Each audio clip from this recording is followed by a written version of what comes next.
So we've talked about this all show long. Average real hourly wages finally moved up.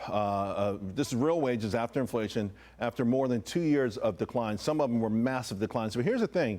The news is actually misleading and probably should actually be a clarion call to the folks in charge. I'm going to explain. First of all, let's talk about leisure and hospitality. There was only 25,000 jobs. A year ago, they created 75,000 in these jobs. This pays $21 an hour. Then you go to retail jobs. Retail pays, let's call it $24 an hour. They lost jobs. This line right here, everything here lost. They lost jobs last month. And then you've got transportation and warehousing. Now, this is really important, folks. That's $29 an hour. What we saw are people were gravitating from this and these into this. But now that that's out of the way, the somewhat upward mobility for unskilled workers is gone. And the folks who run the nation have to find other ways, other than phony affirmative action programs, to really get people into these greater paying jobs. I mean, we're talking, right? Listen, IT, 47, let's call it $48 an hour. Financial, $43 an hour.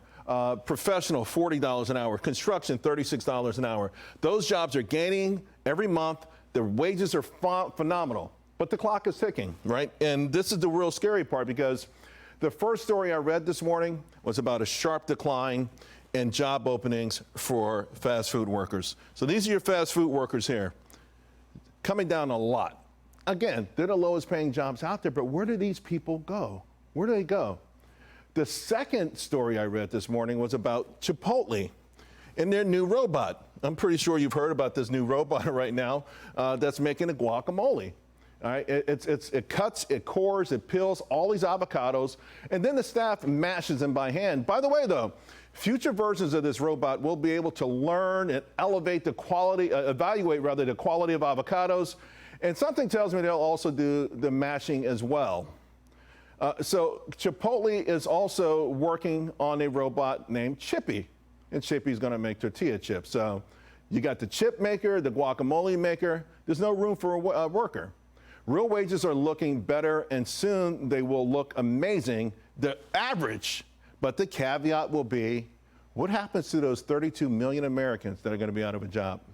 Now, I'm not sure why there isn't a greater sense of urgency over this. I mean, I want you to consider, for instance, all of the hoopla over the student loan situation. Remember that? We got to forgive these student loans. I mean, it's just such a gesture of fairness. They're downtrodden young adults that are having a tough time in this economy. I mean, they're not like their parents. They weren't going to buy a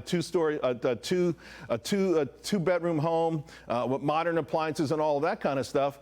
Of course, this generation, instead, they fly to Cancun and they love their avocado toast. But here's a real deal with the student loan stuff. The top 20% have the most.